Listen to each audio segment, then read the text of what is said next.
So the next gen is upon us really quickly, alright? It's Tuesday right now. I don't know when you guys are seeing this video, but it is Tuesday now. We have 3 days until the PlayStation 4 launches in the United States, and a week and a half until the Xbox One launches worldwide. So in order to prepare ourselves, I thought that I'd do a top 25 best games of this generation. So I hope you guys enjoy it. Let me know what you think, and here are my thoughts. Number 25, Forza Horizon.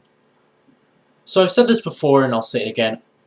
I love the Forza series. It's my favorite racing series to date, and I just think it's an exceptional franchise. It's a Microsoft exclusive, which is reason enough to get Microsoft's platform. I really love this game. More specifically, Forza Horizon was a game I was pleasantly surprised with.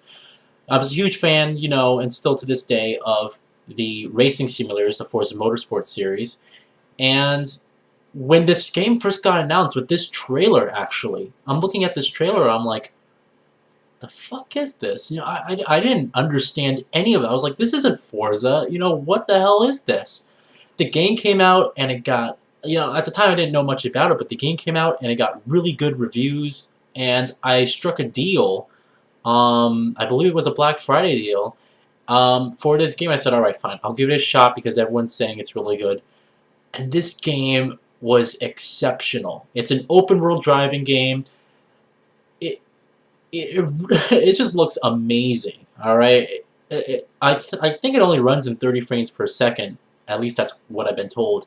But it looks like it's a smooth 60 frames per second. I think it's a full 1080p game too. I'm not really sure what the exact resolution and frame rate is, but the game plays fantastic. And the racing's really fun. All the cars handle really well. It's a nice cross between a simulator and like an arcade experience. Now you can set the settings to, whatever you want for the game. No matter what, you can have it control more like a simulator or more like an arcade racer. But it's just a phenomenal game all around. It's just an exceptional game, and I was pleasantly surprised with it. I am so glad I decided to play it, because if I didn't, I would have missed out on, obviously, a pick for my top 25 best games this generation. So I was really pleasantly surprised with Forza Horizon, and I hope that they do something similar in the future. I really think that Test Drive Unlimited, the activities and the features of Test Drive Unlimited, if they can be matched with the graphics and control of Forza Horizon, that would just be the best racing game ever in existence. So there's some potential there that I'd like to see them kind of do. If they were going to make another Forza Horizon or call it something else but the same concept, I really hope that they can borrow some of those concepts from Test Drive Unlimited, like being able to purchase a house, purchase garages, customize your character, and turn it into a more RPG MMO style thing instead of just, oh, it's an open world, but you can only drive to missions and do stuff like that. So this franchise has the potential, but I really enjoyed my time with it. I did beat the game completely, and I'm so glad that I did. So it definitely earns a spot on my top 25 games of this generation. Number 24, Spec Ops: The Line. So this was another game I was really pleasantly surprised with. Now, Spec Ops: The Line, its strength is in its story, which is an extremely powerful, really mind-twisting type of storyline. It's not something you would expect from a game like this. You go in, and as this elite squad, you're sent there to find out what happened to Dubai. A distress signal's been called. You get there, and the whole world is destroyed. It's all engulfed in ruin by sand dunes, and it's like a post-apocalyptic Dubai. But you get there, right, and you quickly find out that, it's not really the issue that you thought, happened, where people took over, the militia took over, and you're just a squad and stuff. It's not really the whole issue. There's a huge twist in the storyline, and it is exceptional in its writing.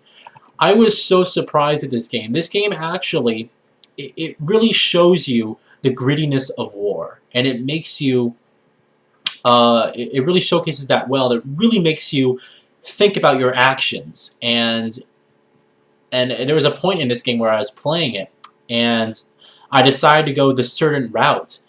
And it turned out that, you know, I don't want to spoil anything for you, those of you guys who haven't played, but I killed and slaughtered, and I do actually recommend, if you haven't played the game, you mute this, because you may make the same choice as I do.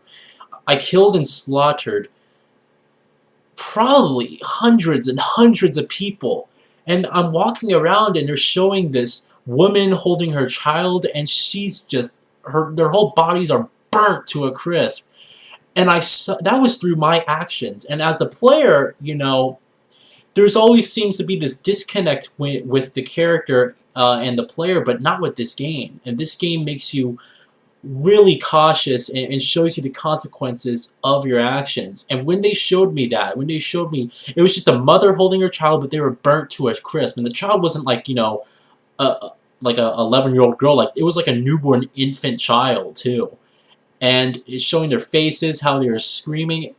At that point, I just walked away. And I've never walked away from a scene like that in any video game ever. No video game has ever forced me to really take a break and calm down. And after about an hour and a half to an hour or whatever, I got back in there with extreme regret over what I did. So this game really makes you feel, or really shows you the grittiness of war. It makes you regret some of your actions and really forces you to make tough decisions. There really is no good or bad decision. It's all bad. It's just the scale of evil is different on each. No matter what, someone is going to get hurt. And you really, really have to be cautious in your actions. But this game surprised the hell out of me. I am so glad I played it. The only unfortunate thing is that it's sort of somewhat generic in its gameplay. It is a a third-person cover shooter. But you're in this beautiful graphical setting of Dubai, and it has a really cool, unique, you know, setting that I really enjoyed throughout the game. But the story is so powerful; it's powerful enough to make you forget about the gameplay completely. So I was so surprised with this game. I definitely recommend you guys pick this game up. Any games I mentioned on here, you should pick up. You know, they're my top 25 best games this generation. These are games you should have played. All right. But yeah, Spec Ops The Line was just, that was one hell of an experience. Number 23, Crysis. So here's another game that was such a joy to play.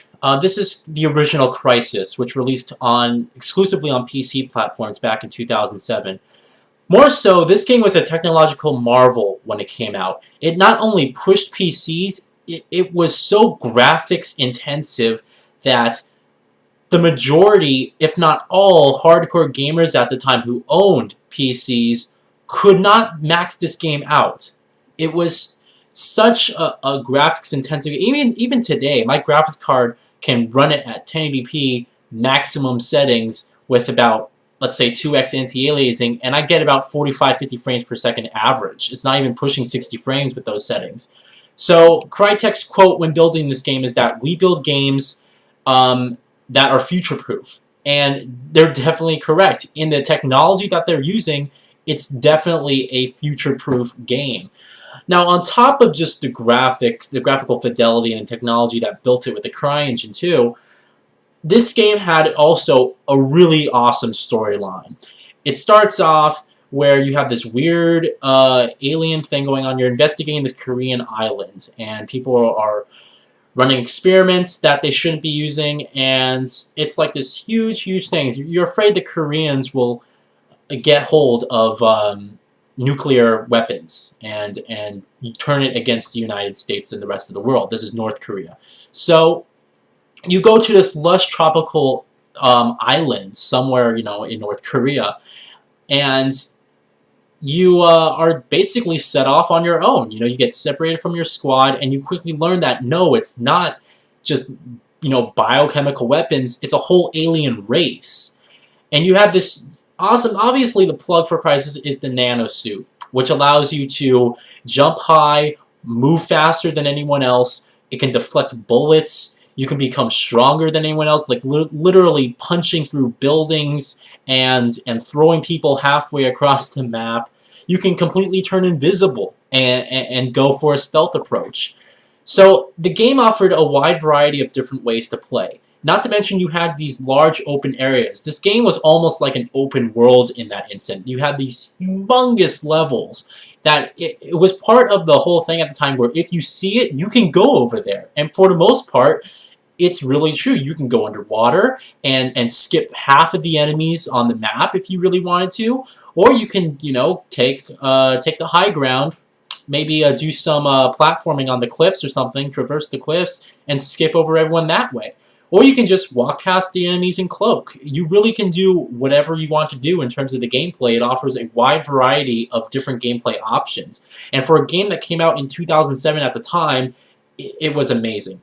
The campaign's also really long. It's about 15 to 18 hours. I've played it through a couple times already, and I really enjoy it still to this day.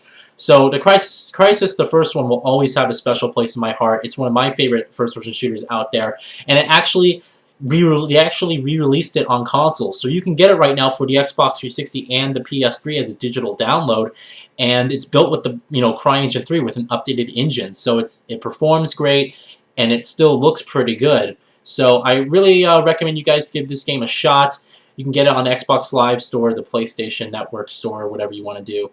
And really, this game is really fun, and it's, in my opinion, it's the best Crysis game that they ever made. So great job with Crytek on this one.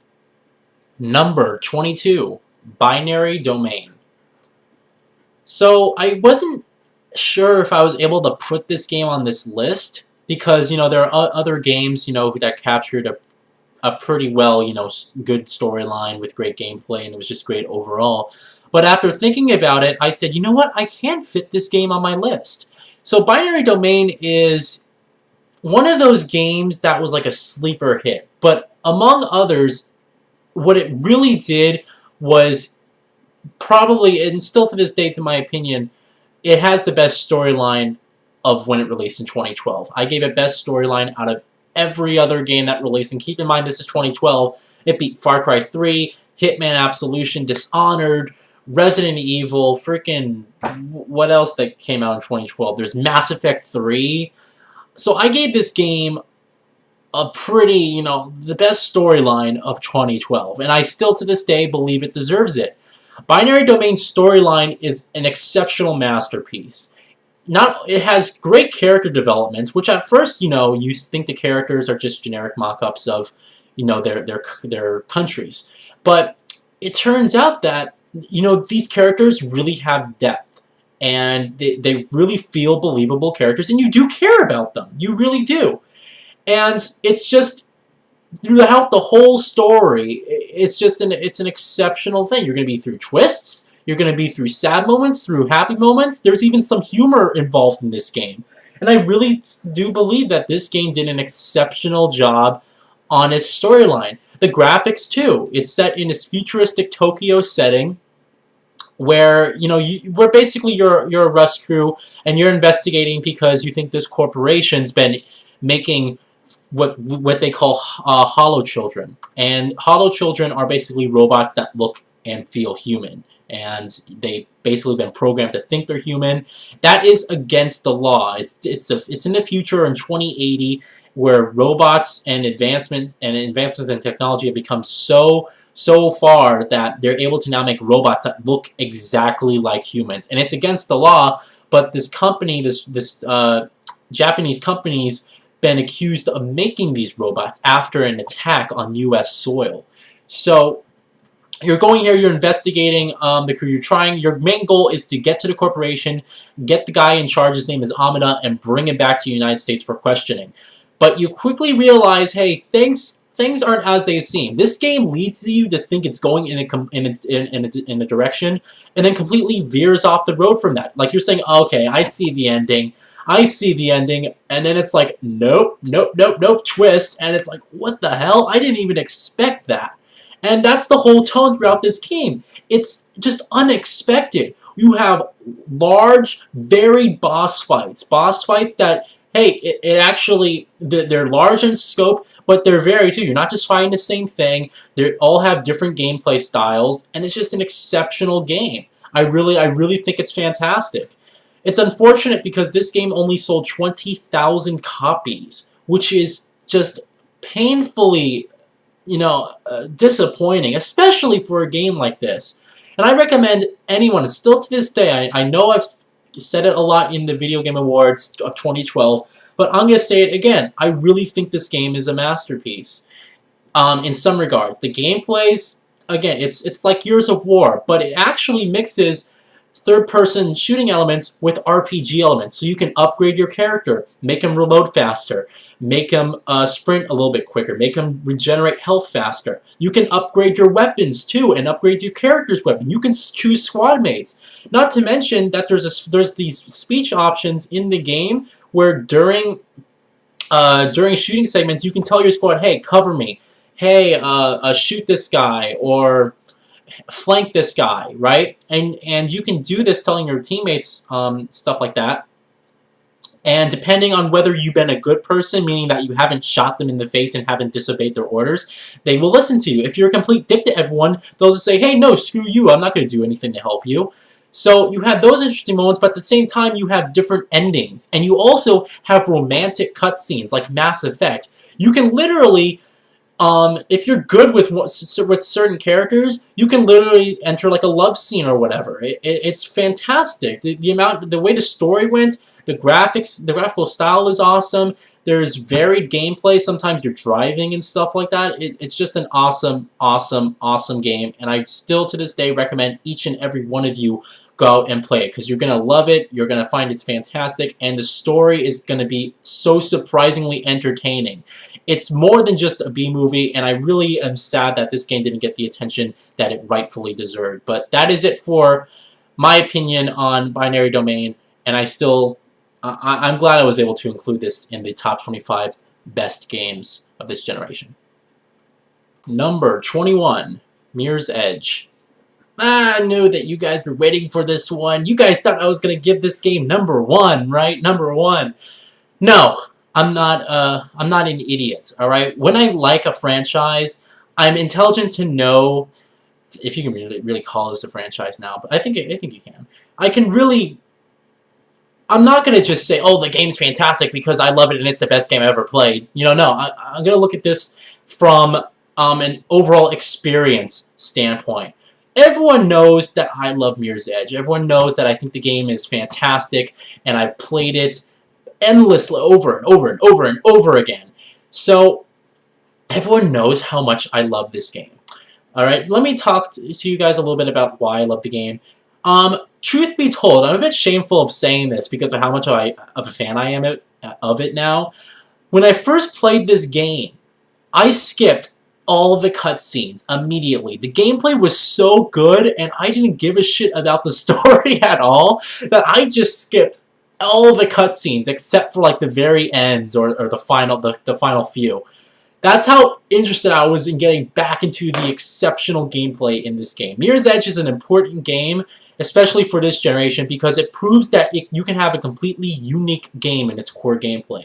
And that's why I think this game deserves to be on everyone's list. It's a completely brand new, unique game in its core gameplay. And when you think, hey, what other game is a completely unique game in its core gameplay? All right, we're not talking about Battlefield. It's still a first-person shooter. It's been done, and whether it's been done exactly like that or whatever, it's still a first-person shooter. This game ushered in a completely brand new genre for free-running platforming.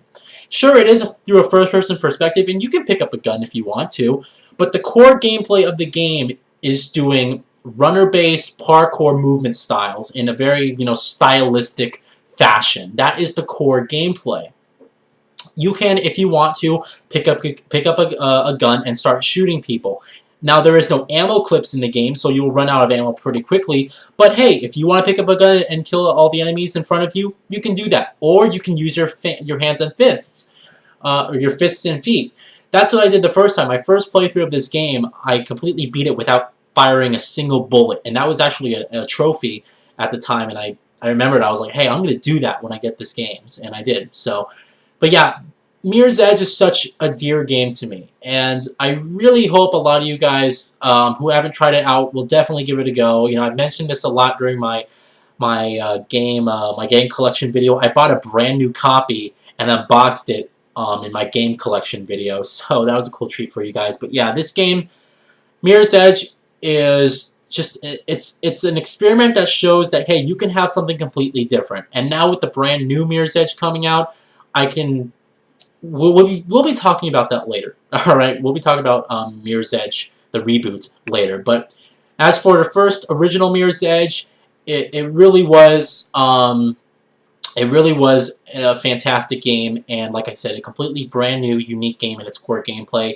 How often can you find a game like that? So I really hope that you guys will give it a shot for those of you who haven't. And here's hoping that, you know, Mirror's Edge, the reboot or whatever, will just build upon what the first one already did. I cannot wait for that game. And like I said, we'll be talking about that later, right, guys? So that's Mirror's Edge. Number 20, Yakuza 4. So I was kind of wondering if I was going to be able to put this on my list. And you know what? Yeah, I can. This is made by the same guys who made Binary Domain. But the reason I'm giving Yakuza 4 a higher rating overall, a higher place, is because it really is an exceptional game. Now, you know, obviously this is made for a Japanese audience. It's all English subtitles and stuff. But I really enjoyed the story for this game. It was, you know, powerful, especially with Yakuza 4. You had the 4-character story dynamic, and it just worked out fantastic. All the characters were likable, and you know, you really enjoyed learning about each one. And they all played completely different. Maybe one was better at kicking. The other one was more like a hand-to-hand combat type of guy. The other guy was like a melee weapons expert or something like that. It still has that Japanese quirkiness, as you might see in some of these trailers, but it really is a great game. And I had a lot of fun playing it, especially at the very end. I was like, man, this final boss fight is awesome. It was just an overall really entertaining game. It had a great story, great graphics too. It's a PlayStation 3 exclusive, and I definitely recommend you guys pick this up because it really is interesting. The story is interesting, and the gameplay is just a lot of fun. You can upgrade your character's abilities. There are different types of gameplay. There's a lot of side activity. The Yakuza series is known for its side activity. Now, I just went for the story at all. I didn't really do the side activity. But the story itself is around like 15 hours or something like that. But if you want to do the side activity, you can. You can engage in lots of side activity. And there's a lot, all right? There is a lot of side content to do. It's like Grand Theft Auto, but like a Japanese version of Grand Theft Auto, and not nearly as big in terms of its open world. You can't go driving and stuff like that, but look, this guy just picked up a motorcycle. Like, what the hell? So, it's just really awesome. I had a lot of fun playing it. It has a great story, great graphics, and really great gameplay. And I'm really kind of disappointed that Yakuza 5, Sega said they had no plans to port it to US. I'm really kind of disappointed in that. I really hope that in the future, even if it's like a digital download or something like that, sometime after the PS4 releases, I'd definitely be willing to try it out, because Yakuza 5 is supposed to be an exceptional like masterpiece. Like it got like really high ratings in Japan. So can't wait for Yakuza 5, but really enjoyed my time with Yakuza 4, and that's that. Number 19, Fear. So here's a surprising. I did not think this game would even make it close to being on my top 25 best games this generation, but you know what? It is. I'm really disappointed in the series and the direction the series went with, you know, because when you really look, this game was so cinematic for the time. It actually was extremely cinematic, and a great beginning, great characters, and it was difficult too. You know, this is one of the early games this generation. I believe you can get this game on Xbox 360 and I think PS3 as well. But I played it on the PC. Just an awesome game. And it has an interesting story. You know, you go in there, you're not really sure what the hell is going on, but a really scary atmosphere. And that's what I'm really disappointed with today in today's world and modern shooter. There is no one pays attention to atmosphere anymore. You have a few gems in there like BioShock Infinite that, you know, really care about atmosphere. The Last of Us was one of them too, but as far as like a game like this, like look at what happened with Resident Evil. It's just straight up action, straight up action, straight up action. And I'm really to think that if games just went back to caring about their atmosphere, caring about placing you and immersing you in their world, instead of just saying, look how many explosions we can put on screen, I really think that games gonna overall just be a much more better experience. And I think that the quality of games could be much better. It's just unfortunate that the audience today, and I think it's a purely generational type of thing. The new generation of gamers that are being ushered in at the moment are all about the social aspect. It's all about multiplayer. Some of you guys who are watching this video right now, who are like, 15 and younger or whatever, for you guys, the majority of your generation, it's all about the social aspect. And, there are people my age that I know that won't even buy any game if it doesn't have a multiplayer. And it's so disappointing because, games, it's, first of all, the online network, the multiplayer of games, I just find the multiplayer obnoxious, the multiplayer scene. Alright, it's a bunch of people spouting out cuss words. Everyone just cares about winning, and, people insult other people. There's hackers. It's just unfortunate. I would never bet my whole life on multiplayer in video games. Like, if I had the choice of just playing single-player games or multiplayer games, I would always choose the single-player games. Because what happens when that multiplayer becomes boring? What happens when no one plays the multiplayer anymore? What happens when the servers get shut off? You can literally create the best maps, the best game modes, everything, just top-notch quality. But if you don't have the players there to support your multiplayer, it's completely useless. And I'm really disappointed in the direction that most games are going right now. It's all about multiplayer. It's all about multiplayer. It's all about multiplayer.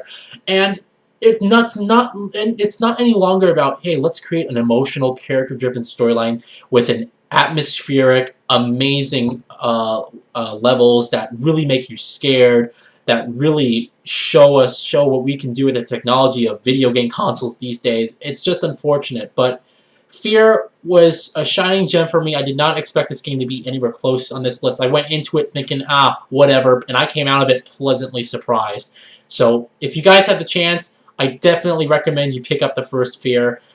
Fear 2 and Fear 3 aren't anywhere near as good, but yeah, Fear is just an awesome game. You guys should definitely play it. Number 18, Assassin's Creed 2.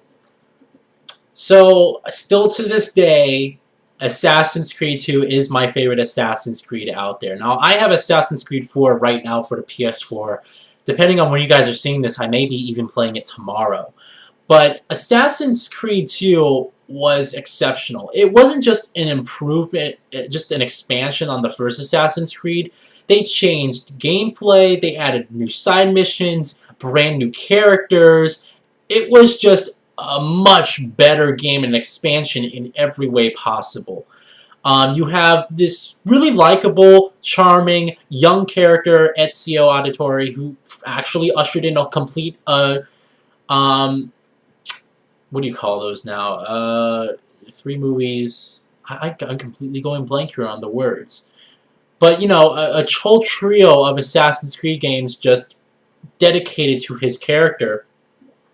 And I'm sorry, I still think I still like him better than Connor. I liked him better than Altair. I liked him better than Desmond. I think he's the best character Assassin's Creed has ever had in the franchise. And I haven't played with Edward yet, but we'll see. I really enjoyed Assassin's Creed 2. I thought it had a great story. I love the Renaissance era they did with Italy.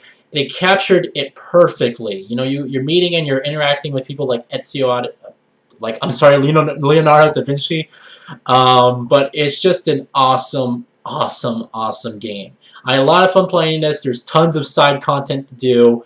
And really, there's just a bunch of different areas, too. It's not just, hey, we're just in Italy for the whole game. You get to go to a bunch of different areas, and you learn more about, you can, upgrade, your village where you're staying at. It's just an awesome game. I really enjoyed my time with it, and I'm still waiting for the Assassin's Creed game to top this game. It still hasn't happened yet. It may happen with Assassin's Creed 4, from what critics have been saying. It didn't really, but it did make a really good step. But yeah, I'm really hoping that whatever happens with the Assassin's Creed franchise and on, I really hope that there is a game eventually that can top this one. But I enjoyed Assassin's Creed 2 thoroughly. You guys who have played it, I'm pretty sure every person thinks Assassin's Creed 2 is their favorite Assassin's Creed overall. But it was just an exceptional game. I really enjoyed it, and that's Assassin's Creed 2. Number 17, Batman Arkham Asylum. So, I really liked this game, and I liked it a lot. I was actually surprised, like everyone else who, played this game, like, hey, what, a good Batman game? What? It was like unheard of at the time. But yeah, Batman Arkham Asylum is a great game. It really is.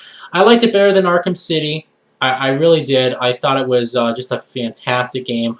Arkham City was an expansion, but I still felt that Arkham Asylum was more focused in exactly what it wanted to do. Whereas Arkham City was more focused on, hey, let's do a fan service and bring all of the, villains back, and let's have a nice open world, and I didn't really kind of enjoy that as much as Arkham Asylum. But yeah, you have fantastic voice acting, exceptional voice acting. You have also great gameplay. You can, this game basically perfected the hand-to-hand combat system and was the benchmark for all games with hand-to-hand combat. Like, look at Remember Me. Look at Sleeping Dogs. Every single game that has a hand-to-hand combat system, you have this game to thank for it. You really do it. It perfected that moment, but it's just an awesome game. It has great graphics too, especially on PC. I played it on. You have 1080p, exceptional visuals with PhysX enabled. It's just a phenomenal looking game. Has a great story. Batman his suit takes damage over time. This game was just awesome. It really was, and I really enjoyed it. And I cannot wait. Really, at this point in time, honestly, I feel like it's ran its course. And I just don't like how everyone's like, hey, let's make 5 Batman games now because Batman Arkham Asylum was such a fantastic hit, and so was Arkham City. Let's make 5, 6 Batman games. That's like Assassin's Creed. It's like, come on, just end it. I don't need another Batman game. I really don't think Arkham Origins was a good idea. And I really don't think any other Batman game is a good idea. Apparently, Rocksteady is working on another one, and I just really wish that they just said, hey, we developed Arkham Asylum, we developed Arkham City, those were 2 exceptional games, we don't need to do anymore. We really don't. And that's the way I just feel about the franchise. There isn't really much you can do with the core gameplay. It had its moments where it perfected the hand-to-hand combat system, but, I don't want another expansion. I want, like, a new experience. And I don't want to feel like I'm paying $60 for just a next-gen Batman game with better graphics, but it's essentially the same thing core gameplay-wise. And I think that was the main problem with Arkham Origins. So, but we'll see. One thing is for sure that no matter what Batman game comes out, it's always quality, especially from Rocksteady. They're going to develop a quality game. I think they should work on a brand new superhero now and see what they can do, because those guys, they know what they're doing. All right, but that is Batman Arkham Asylum, an exceptional game. Number 16, Metro Last Light. Here's a really surprising game that I wasn't really sure if I was going to like. Actually, I was going into it thinking, okay, this game isn't going to be that good. I did not like Metro 2033 at all. I didn't like the shooting mechanics. I didn't really enjoy the story part of it.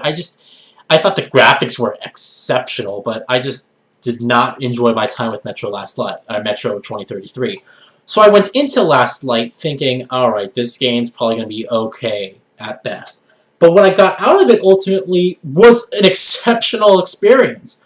Metro Last Light has not only a great campaign, great graphics, but it basically takes the gameplay of Metro 2033 and it does it really well. I mean, they fixed every single problem with the gameplay aspect of Metro 2033. The game played fantastic. You got sharp shooting controls. You can upgrade your weapons more significantly now in the sequel. And it also had a story that was much more interesting, much more engaging, and much more cinematic. And that's what I really liked. Now, I didn't play through Metro 2033. Metro Last Light was a continuation off of that, and I didn't really find a problem. They gave a recap of what happened with Metro 2033, and they said, this is what's going on in Metro Last Light. And, you know, it brought me up to speed, and I was able to basically play the story, and I didn't feel like my experience was really hindered in any way. Now, obviously, if you play the first Metro 2033, you're probably going to have a much better concept of the storyline. Not to mention, I think your choices from Metro 23 go into like your ending for Metro 23 actually gets transferred into Metro Last Light, and you can have a completely different ending if that's the case. But yeah, I really enjoyed Metro Last Light. I really did. I thought it was a great game. Really, really liked it. And overall, I just thought it was an experience. This Metro Last Light reminded me of BioShock. It was like literally that good. It was one of those games where it was a completely unique experience. It's a survival horror game. Like, you can get killed like, you know, I played it on the normal difficulty, and there's this Ranger difficulty that you can play on, which gets rid of the HUD, which is much more true survival horror-ish. But I played it on the normal difficulty, and I had a lot of fun playing it, and it was still difficult enough for me. Not to mention they added stealth in this game, which isn't really developed as well, but it still works, and it is still fun to play through. So I really liked Metro Last Light, and I really can't wait till what happens with the Metro series going forward, if they're going to start with a completely new character. I did get the Season Pass for this game, and I tried out all the DLC, and the DLC leaves something to be desired, unfortunately, but the main portion of the game, the campaign itself, is a really, really, really, really good, enjoyable campaign, and that is Metro Last Light. Number 15, Uncharted 3, Drake's Deception. Yeah, so some of you guys might be surprised to see this game put kind of low on the list. I'm a huge fan of this franchise. I love it to death. And, you know, this game's just phenomenal. It's a really good game. But I felt like Uncharted 3 came out and didn't really have the impact. And I know a lot of people agree with me. It didn't have that impact that Uncharted 2 did. Now, I like the campaign a lot for this game. And I still think it's an exceptional game. I enjoyed it thoroughly, alright? Some people, like, will say they're completely disappointed with this, and it's crap, and blah, blah, blah, blah, blah, blah. I just didn't understand that. You know, this game still has a campaign with very likable, amazing characters. You know, same thing with Uncharted 2, and even the first Uncharted. It has graphics that are just really exceptional, exceptional the whole way. It pushes the PlayStation 3's hardware to its limits. You have great, detailed character models. You know, they made a whole brand new engine. The graphics, obviously, Naughty Dog is known for pushing the PlayStation hardware to its limits. The gameplay has also been kind of tweaked here and there. You have a weight system in the characters now, so the gameplay actually felt like it was different than Uncharted 2's. So, I really enjoyed this game a lot. And by no means am I saying, oh, it's not that great because it's you know, a little bit lower on the list. This game's phenomenal. I just didn't think that when I kind of weighted in terms of other stuff, it was that impact that I was paying attention to. It was that impact and overall experience. And everyone now, whereas the first Uncharted, everyone didn't know where the series was going to go. And after Uncharted 2 and now after Uncharted 3, everyone knows Uncharted to be an action franchise with a great Hollywood blockbuster storyline. With just over-the-top ridiculousness of action. And likable characters as well. This game series is the pinnacle of Hollywood movies, and I've said that before, and I still believe it to this day. So, but yeah. Uncharted 3 was just a great, great, great game. It has a great story, great graphics, and great gameplay. It's just an overall great game. I don't think that, you know, a lot of people, there were people who gave the games like 8s and 7s and stuff like what?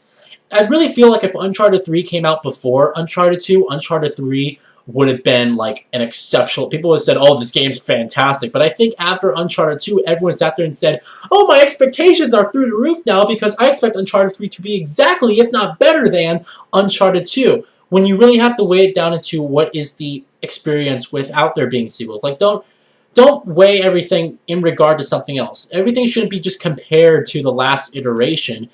Have something stand on its own, and Uncharted 3 standing on its own, not as part of its franchise, but as just a game itself, is an exceptional masterpiece that everyone should definitely play, and it definitely earns a spot on this list of top 25 best games this generation. Number 14, BioShock Infinite. So again, a lot of you guys might be surprised this game is kind of lower on the list. Now, I love the BioShock series, and I loved BioShock Infinite. I still think it's an exceptional, fantastic game. But I felt that BioShock Infinite went towards the action route a little bit more than it should. The BioShock series, the first one, and even the second one, was known for being a survival kind of horror series. Where, yes, it has shooting mechanics, but I felt that BioShock Infinite went for the more action first-person shooter route that basically every single first-person shooter is going for these days. Now, on top of it, it did have an exceptional storyline with bunches of twists and had a really thought-provoking plot mixed in there. But I really feel like the full-on action thing it went to was basically in part due to the audience was different at the time. You know, when BioShock, the first one, came out, it was at the turn of the generation, 2007, and the old way of people of doing things where, you're setting up with the atmosphere and stuff seemed to been going away, and most people just went towards the action route. But with BioShock Infinite, I feel like it was the answer to that. As a culmination of the way people play, the way people expect games to be nowadays, it went towards more of the action route. And I really felt that it strayed a little bit far off to that, action route that it was known, that it wasn't really known for. I don't play, and a good example of this is the DLC that came out for it, the Clash in the Clouds, Challenge Mode DLC, alright? Which was boring DLC. And I bought the season pass, and I know the new story DLC came out today. It's actually Tuesday I'm recording this, but the story DLC came out today. I haven't had a chance to play it. But I just, like Clash in the Clouds, it takes BioShock's first-person action-oriented elements and puts it into basically a first-person action-only type of game, and it's clear that the game just doesn't work like that. And it just doesn't work. It shows, that DLC shows that the game just doesn't work like that. And I felt like the game tried to kind of make it go towards that route. It still had an exceptional storyline. It still had a beautiful, graphical, unique style to it. But the gameplay of it, its core gameplay, I really felt went straight too far off from what it really should have been like. And I still think it's a great game. It definitely earns a spot on this list. And I did enjoy the game nonetheless. I just felt like the action, it just went so much for the action instead of really paying attention to the whole survival scary elements that the first one had. Now, granted, it's in a different world and a different setting, but the initial gameplay for this game, the initial reveal, showing people, this bright city with God rays everywhere, and it had that scary kind of theme to it. And to see the game, most of the game got cut from what we've seen in the early trailers. Most of that was cut and replaced, and I didn't really like exactly how the game was just action, action, action. So that was just my opinion, but I still think BioShock Infinite is an exceptional game. Number 13, Tomb Raider. So I've been a fan of Tomb Raider since Tomb Raider Legend, like I said in my game collection video. And I really felt that Tomb Raider, the reboot, was exactly what the series needed. It needed to be rebooted. It needed to be sort of changed to, be in line with what today's games were. Because that arcade, tool pistols, stuff like that, that just wasn't working in today's style of game, It's just people expect something different, and games have changed so much. Now, I really feel like Tomb Raider would have been a much better experience as a survival horror game with limited ammo. You had to sneak your way across instead of just going for the epic action route. But the set pieces in this game are phenomenal. It really, you can use your environment against you. It has really, action-oriented scenes that, really violent scenes as well. Like, there's a lot of stuff that happens to Lara that's like, whoa, whoa, whoa, whoa, whoa, whoa. That was gruesome. But this game has great character development. I really, felt that, Lara was definitely someone you could care about this time around, that she was a much more relatable human being. And I really thought the game was just fantastic. I really did. And definitely earning a spot on this list. I am really proud that Crystal Dynamics was, able to make this reboot and put it in a direction that it really needed to go. Like I said, I really feel that the Tomb Raider reboot was definitely needed for years now, and I'm glad that it finally got one, and I'm glad it got a successful one at that. So now it's actually been confirmed that Crystal Dynamics is actually working on another Tomb Raider game. So I can't wait to hear about that. That's going to be pretty fun, and I really hope that it may, maybe this time they'll go for the more survival horror element type of gameplay style, which I really think could benefit the game much more, instead of just saying kill, kill, kill, kill. And she's like this mass murderer at the very end. So I enjoyed Tomb Raider, though. I enjoyed it a lot, and it's just a great game. Number 12, Fallout 3. Yeah, I love this game a lot. I didn't actually think I was going to like it. I got into this series very late, actually. I picked this up when they announced the Game of the Year edition. I was like, that actually is a great opportunity. This is a game I wanted to try for a long time now. But Fallout 3 is a great game. It's a Bethesda RPG. It's full of content. and a lot of different gameplay situations. There's tons of stuff to do in this game. Really a lot of stuff to do. And I think it captured the whole 1960s futuristic style of the game really well, or whatever this game was, the 40s, the 50s, I don't know, okay, I wasn't born then. But I really felt that the time area captured that, old 40s to 60s era mixed in with the sci-fi really made it interesting. Whereas Fallout New Vegas, which I didn't enjoy as much, was all because of probably the Western sci-fi theme, which I didn't really enjoy. But Fallout 3 was just a great game. Exceptional graphics for a game of this magnitude, definitely. A huge open world. A really good storyline, too. It actually has a surprisingly good storyline. And, you're able to create your characters from scratch. It's an RPG, so you can place those in whatever kind of area that you want. If you want to be more stealth guy, you can do that. If you want to be a more action guy, you can do that. If you want to be more about laser weapons, you can do that. And it's just a great game. I spent a lot of hours in this game. And this game was really scary. Like, there are points in this game where I was like, wow, I'm really scared to go in here. I wonder what's going to be lurking behind these walls. So, yeah, it's just a great game overall. Just a really great game. I had a lot of fun with it. And, yeah, just an overall awesome game. Number 11, Heavy Rain. I love this game. I really do. I think it's an exceptional masterpiece, this game. A lot of people will be quick to judge, saying, oh, it's just a quick time event. Yeah, the overall experience is what matters. And to be honest, I think this game, even with its quick time events, is still an exceptional game. And the level of cinematics that this game offers, yes, it's like watching a movie, more or less, an interactive movie. But you have this really great, amazing story on top of that, with real depth, real character development, emotional stuff. This game questions your morality and your loyalty to these characters in the game. You have 4 different characters that you switch off. They all have their own set of problems. They're all trying to get to the same place, and sometimes their stories intertwine with each other, and it's just an exciting adventure.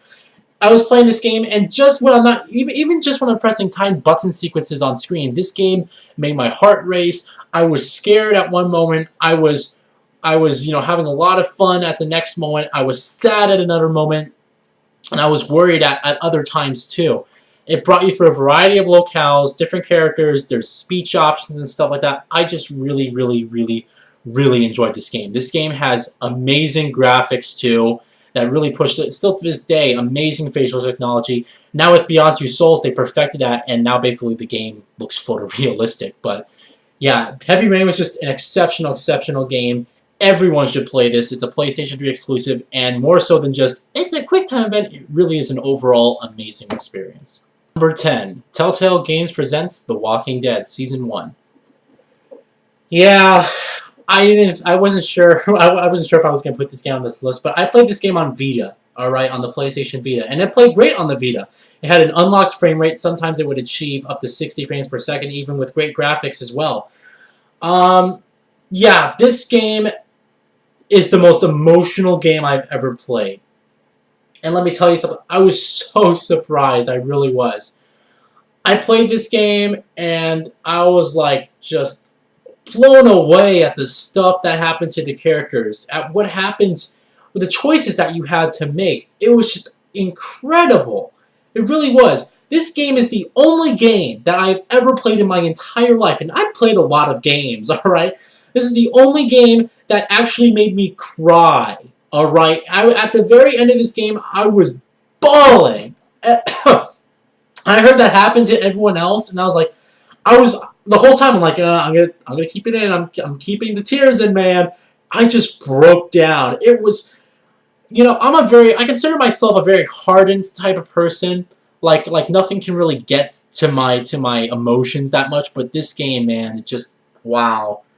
It got there, and it wow. I was just crying. I was on my handheld too, so I'm holding this thing. I'm like, alright, it wasn't like that, but I was like, just, man, What an exceptional experience this game offered, really. It's the most emotional game I ever played, and it's an indie game, and it definitely deserves to be called Game of the Year, as it was awarded last year at the Spike VGAs. It definitely does deserve it. It's an exceptional game. Each and every one of you guys should definitely play it. You can get it digitally, or you can get it retail for your console. So, definitely just an exceptional game, really it is. Number 9, Hitman Absolution. So here is a game I was pleasantly surprised with. I never played a Hitman game before, but they've always been held in high regard by all the fans and stuff who have played this series since way back in the early 2000s, I believe. So this being my first Hitman game, I wasn't sure what to expect. I wasn't going into it really expecting anything much at all, but when I finished playing this game, I was just amazed by everything this game had to offer. I mean, it had a great storyline, a really great storyline with great characters. They all have really unique personalities and stuff. It also has amazing graphics. I played this game on the Xbox 360 first, and I bought it for like $6 on Steam during a sale. And I played this game like max settings. It's amazing the amount of detail they put into this game. And at the same time, the gameplay was so rewarding. I love stealth games. I'm a huge fan of stealth games. When I'm provided with the option, I will always go to stealth route. But Hitman Absolution really just had amazing stealth mechanics. And I was, I know you could do this in the previous games. You can take down your, you can assassinate people by, not even touching them and stuff like that. And that all to me was just a huge surprise because, like I said, I never played this game series before. I didn't really know what to expect. I really, really loved Hitman Absolution. I liked it a lot, and I really hope that, I believe there is another Hitman game in development, which is going to be fantastic on next gen. I really think it's going to be really great. So, but yeah, I love this game. I loved it a lot. It's, I loved it so much so that I earned number 9 on this top 25 best games of this generation. It was just an awesome, awesome game. It had exceptional stealth mechanics, amazing graphics, and a really, really good, interesting storyline with a great cast of characters. Some people that you just hate, and just, it was just an awesome, awesome, awesome game. Number 8, Mass Effect 2. So I took a chance with Mass Effect. This is the first Mass Effect that I played, Mass Effect 2, and I saw this at the store once, and I'm like, I heard everyone was saying it's pretty good, I'll give it a shot. It's a brand new series, I never played this before, I really don't know anything much about it, but it's been getting good reviews. It's an Xbox 360 exclusive, it was at the time. I'm going to give it a go. And boy was I in for a treat. Mass Effect 2 is such an exceptional, exceptional game. It's just leaps and bounds improved on all the aspects of the original Mass Effect. Like, really, this game wasn't just a sequel and stuff. It was an expansion in every way possible. Like, they completely refined the gameplay. They the stories and the stakes of the game were just raised so much higher.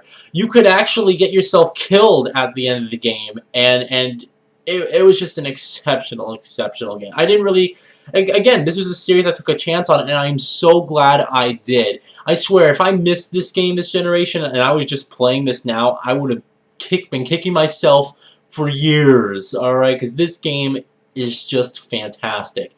You have this great storyline that's branching paths. Obviously, with BioWare's typical storyline, create your own character.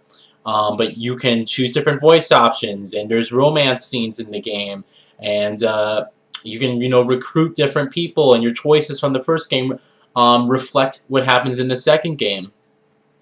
I think Mass Effect 2 overall was the best Mass Effect game. Mass Effect 3 was a good game in its right, but Mass Effect 2 had this impact that was almost untouchable of any Mass Effect game. It was just an exceptional, exceptional experience. For Mass Effect 2, since this was the first one I played, I went back and I played the first Mass Effect. This was prior to when Mass Effect 3 came out. So I said, alright, I'm going to go back and I'm going to play the first Mass Effect so I can have my story sit over. And I kind of went through it kind of quickly. This is back when I had GameFly. And I kind of went through it quickly, spent about 8 hours into it. And then I, again, played through Mass Effect 2 once more, and then had that story imported over into Mass Effect 3. I think eventually those, like, years down the road, I might just go ahead and play all the Mass Effects again. This time really doing everything that the game has to offer. Because this series is just a great, great series. Great characters. It has these really epic set-piece moments that are just awesome to watch. An amazing soundtrack. This game was just epic. It was completely and utterly epic.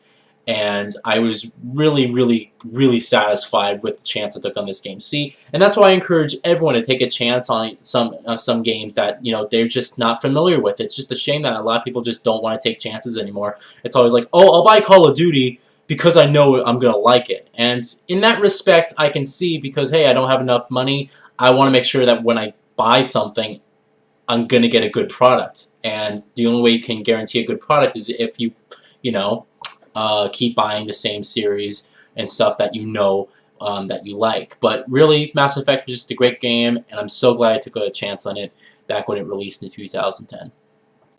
Number 7, Far Cry 3. Yeah, I think most of us, if not all of us, were excited for Far Cry. I mean, the debut trailer for this game looked phenomenal. I loved Far Cry 3. I thought it was a great game. I thought it was just an amazing experience all around. You had unique characters that, especially the Voss character, which basically sold the game. Just a great game, and leaps and bounds better than anything you'd find in Far Cry 2. Far Cry 2's story wasn't really present in the game. It didn't really have a storyline to go with it. You're sort of just this guy, this faceless, nameless type of guy who's just on this African safari jungle. You're trying to take down some guy. You have like malaria and stuff. It was just a mess, Far Cry 2. I did find enjoyments, though, in it during its gameplay segments, but Far Cry 3 was like a complete 180 from what Far Cry 2 did. Amazing visuals. I mean, I played this game on the PC. Exceptional visuals. Especially, playing it at 1080p native resolution with the maximum settings. This game just looks phenomenal. Excellent lighting. Excellent story, excellent characters. I just really enjoyed this game. I had a lot of fun with it. I actually just completely reset all the outposts. So right now, before the PlayStation 4 launches, right now, I'm going through the game, through all the outposts of the game, just doing it again. Because I'm basically bored, I'm just trying to kill time. And it's a great way to kill time, especially. So it's just an awesome game. I really enjoyed it. I had a great time with it. Exceptional graphics, a lot of fun with the gameplay, and a really cool storyline at that. So Far Cry 2 was just an all-around awesome game, and I really enjoyed it, and definitely it earns a spot on this top 25 as number 7. I gave it. So that's it. Number 6, The Elder Scrolls V, Skyrim. Alright. Funny story about this game. I didn't plan on playing this. I didn't know why everyone was like, oh, this game's going to be awesome. I can't wait for it. I didn't know anything about this franchise. I didn't know it was like this huge deal RPG franchise. So I didn't know anything about the game. And it came out. It got great reviews. Everyone was saying this game's exceptional. This game's exceptional. Finally, a lot of people just bothered me on YouTube. They're like, are you going to get the game? Are you going to get the game? And I hesitated at first, but then I said, you know what? Whatever, fine.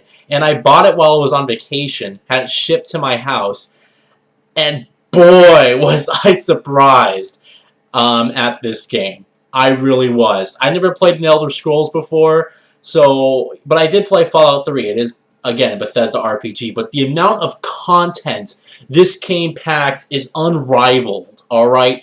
You think Grand Theft Auto 5 is long and big and has so much endless content, play Skyrim. Oh my god. The first 5 hours of this game, right? I didn't know what to do, so I just said, alright, I'm gonna go head over to this place, the College of Winterhold. Which, you know, I heard a couple NPCs talk about, so I'm like, alright, I'll head over here. So I head over to this college, right? And they're like, okay, you want to enroll in this college? Alright, I'm like, fine, I'll just enroll in this college. Again, it's a side mission, but I didn't know what to do. I didn't know how to progress the story. I was a complete beginner in this. So it turns out that I enrolled in this college, and then you start actually being told the story. Like, the story comes up, you're starting, there's like this weird magical orb. I'm trying to remember exactly what it is because it was a year ago since I did play it. Actually, no, it was 2 years ago, right? Because it was 2011. Yes, it was 2 years ago. That's right, since I played it, so I'm trying to remember exactly how it is. But I spent about 4 hours on the side mission, right? And by the time I was done with it, I was like, holy crap. Did I just spend 4 hours on a side mission? And I never in my life have ever played something, just a side mission, an insignificant side mission to the main plot, and it took me like 4 hours, and it had this great branching epic storyline with it. And I was just like, what the hell is this? This is amazing. How did I almost miss this game? I was just blown away. I was blown away. I gave this game Game of the Year of 2011. I was so surprised. Never before have I played an RPG of this magnitude and actually got goosebumps of all the epic stuff that was happening. Like, I was like, oh my god, this game is exceptional. I played it on the Xbox 360. The graphics were great. The load times weren't that long. And I did play all the DLC too. I did get all the DLC for it, and I can't say unfortunately that the story DLC for the game was very disappointing. The only good DLC for the game is a DLC that actually lets you build your house, which is actually fun, and actually it sends you on some fetch quests. But the overall end, the end product of what you're able to build with that DLC is you're like, wow, I just got an awesome house out of this. I carefully constructed where I wanted each room and what type of rooms I wanted to have, and it was just an awesome game. But this game, on its own, it took me 60 hours to beat this game through just side content and whatever. I loved it. This game was exceptional. 4 hours for a side mission, and actually, there was at one point where I just realized, wait, why isn't that actually part of the story? Because it has a story, it has a main story to the side mission. It has epic stuff like like an actual main mission was, like set pieces and stuff. Like, what the hell? And this is just a side mission? Man, I really enjoyed The Elder Scrolls V Skyrim. I cannot wait. I'm gonna literally play the rest of this series out. You know, The Elder Scrolls 6 if it comes to next gen, or Fallout 4 first, hopefully. I mean, geez, Bethesda, they know how to make exceptional RPGs. They really are the pinnacle RPG makers out there. But Elder Scrolls V Skyrim is just an awesome, awesome game. Awesome. Number 5, Grand Theft Auto 5. So a lot of you guys I know are going to be surprised when you see this game. You're like, wait, number 5? I for sure thought this would be Game of the Year or the best game this generation, or at least in the top 3. Yeah, I'm giving it number 5, and that's not, I'm not like downplaying the game at all. The game's exceptional. I just beat it this past weekend. It's an exceptional game. It really is. Amazing, amazing graphics. Regardless of whether you like this series or not, whatever your opinions are, this game is a technological marvel for its time. The ability to switch between 3 separate characters and have it just teleport you across the world with the graphics this good and the world this big and this detailed, it's just amazing how they're able to pull that off with the current generation of consoles. Now, of course, there's big controversy going around. I wanted a PC release, we want a PC release, and blah, blah, blah, blah, blah, blah, blah. There's a whole petition going on that has over 700,000 signatures right now for a PC release of this game. Yeah, Grant, I really, on the PC, just specifically speaking for that platform, I really think this game could flourish just well. I think they could make great use of bloom effects in DirectX 11 with tessellation involved. They could really do a good job with the graphical engine on the PC. But regardless, I like the game's story. I did feel, however, that the shooting mechanics, and seems to be like a huge problem with the Grand Theft Auto series, is how their shooting mechanics were handled. I feel like the shooting mechanics were obviously, they're the best in the Grand Theft Auto series. They're much more streamlined, but I felt like the weight system felt a little bit slow, and it did feel accurate. Of course, it locks onto your target like immediately. If you want it, you can set it to free aim. You can have no aim assist at all. But I really felt like the shooting mechanics weren't even though they copied some things from Max Payne 3, Max Payne 3 had a very snappy, very accurate and responsive shooting controls. And Grand Theft Auto 5 had your weight sort of carried your gun. The shooting mechanics were a little bit slower. Maybe in that sense a little bit more realistic, but they weren't snappy at all. It wasn't as responsive as Max Payne 3's was. I still really enjoyed this game. How could you not? This game offers an unlimited variety of activities to do, from the simplest things like doing yoga to helping out strangers and driving them to places. They captured the beauty of the world so magnificently. It's just outstanding what they did with this game. I think it's an exceptional game. I did feel like the story at the very end kind of went with the let's just hurry up and finish it type of thing. I didn't really get that epic feeling. And perhaps if the story was a little bit more epic in the sense that you had something really like some big twist or something like that. I mean, obviously, you have these choices. You have a set of choices at the end. I won't tell you which ones, obviously, because people who didn't play it yet, I don't want to spoil. But you do have choices at the end, and those choices can give you different endings. So I did feel like the ending that I got kind of went for the let's just hurry up and just take everyone out type of thing. Instead of just all right, let's take it slow, twist. And there's like some emotional thing in it. Grand Theft Auto as a series has never been known for emotional storytelling, all right? But it has been known for over-the-top, intense, and really fun action. And Grand Theft Auto 5 delivers on all that and more. And it's the best Grand Theft Auto game I've ever played, considering I only played Grand Theft Auto 4. But it is a great game, and without a doubt, it should be in everyone's top 5 or at least top 10. Number 4, Deus Ex Human Revolution. I couldn't wait for this game to come out. I could literally not wait for this game to come out. I was so excited for it. I bought the collector's edition. I did a full playthrough on YouTube with my camcorder. Yeah, I loved this game, and I loved it a lot. And I didn't know if I was going to be able to place it this high on the top 25 best games of this generation. I knew I definitely wanted the game on here, but overall, what really came down to it is my third playthrough of this game. Yes, I played through the game 3 times since its release, once on consoles and twice on PC. So I played through the game again on PC for the third time, my third playthrough. And by this time, I pretty much know exactly how to play the game. I know all the hiding spots. I know I can, what to upgrade and what to hold off on for my playstyle. I know how to get through the game pretty easily with stealth. The stealth is very difficult, by the way, but overall, what really made me just put this game so high on this list is what happened in my third playthrough. I somehow stumbled on a secret area in one of the final missions for the game. It was a secret area. I walked in here, I was like, what the hell is this? And it's this like weird quarter thing with this box blocking this hole in the wall, and you crawl through, and an achievement pops up, right? Or a trophy, what is it, a Steam achievement or whatever they have. It popped up on screen, and I'm sitting here, I'm like, are you kidding me? I played through the game 3 times, both of which my playthroughs took 25 plus hours, and I never seen this room before. And I got an achievement for it. I was just like, whoa.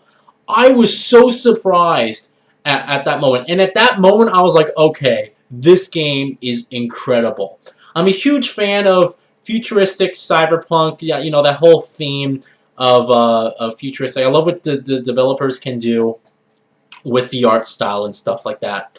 So the world in Deus Ex really appealed to me. I think it's the most, out of all the futuristic sci-fi and cyberpunk games that came out, I think this has the most immersive, most inventive world that I've seen. You know, other games, they go for that really bright, shiny stuff. This game has a really dark kind of gold tone. You can see it's supposed to be a futuristic Renaissance era through the way people dress, through different ways of the buildings.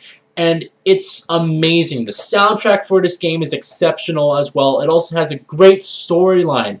And there's twists in the storyline. This game actually delves in, its storyline delves into the whole thing with the Illuminati and all conspiracy theories and stuff like that. It's a really intelligently written storyline. On top of that, it has a really great graphical art style. I will say that the graphics for this game, the character models look like they could have been better, but the overall style of the game fits it perfectly. The soundtrack is also exceptional, really epic scores. I forgot the name of the guy who composed the soundtrack, but I have the soundtrack because I got the augmented edition, I believe. It was just an awesome, awesome, awesome game. And the gameplay is just really rewarding too. I'm a stealth guy. This series is known for stealth. So I loved finding out different ways of sneaking by enemies. And like I said, my third playthrough, each playthrough taking at least 20-25 hours, and I was still finding secret areas. This game just keeps on giving, man.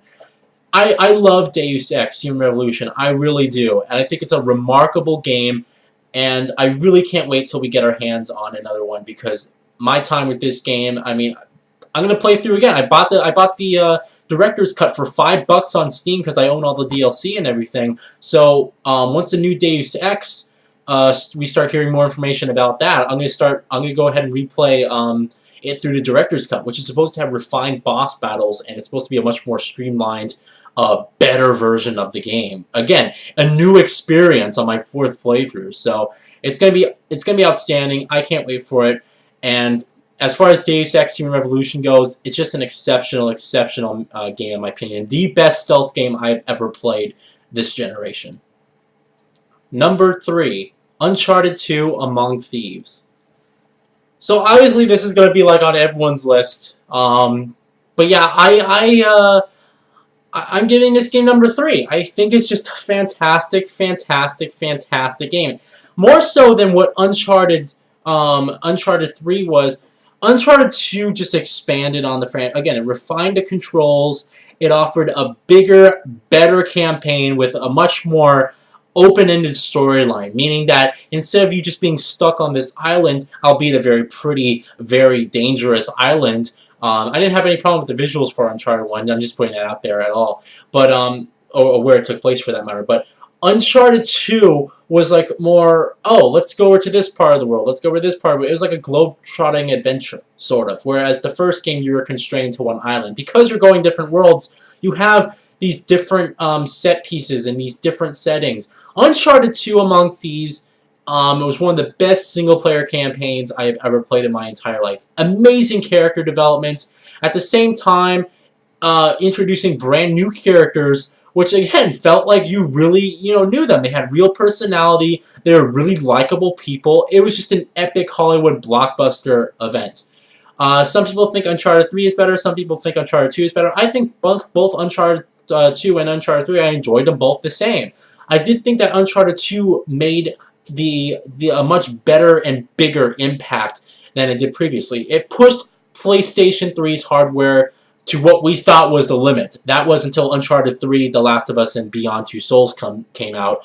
And now we really know what the system is completely capable of. But still, it was just an exceptional, exceptional masterpiece. Excellent campaign, epic set pieces, a great soundtrack, excellently written story, a final boss battle, and just really great gameplay. They introduced stealth elements this time, which was pretty cool.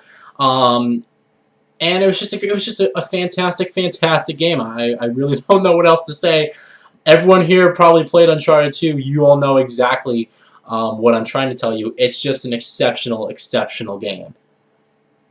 Number 2, BioShock. Now, the first BioShock, now that was an experience. I loved BioShock Infinite, I really did, but like I said, I felt like the game went more towards the action route and instead didn't preserve the scary theme of like the first one did. The first BioShock was a survival horror series or type of game, and you were really scared to even walk around this beautiful but also extremely dangerous underwater utopia of Rapture. So you arrive there, you don't know who you are, you don't have a name or anything like that. Or actually, I think his name's like on a present or something in the first couple of minutes. But it's a silent protagonist throughout the whole game, and the whole thing is your experience as you go through this city. And you're walking through, and you can see like it's just been decayed and ruined. The city's been caved in through water and stuff. It's underwater, the whole city's gone corrupt, and the people inside it have gone completely insane. This game takes place in like the 1960s, I believe. I think it's 1959, 1960, or whatever it is.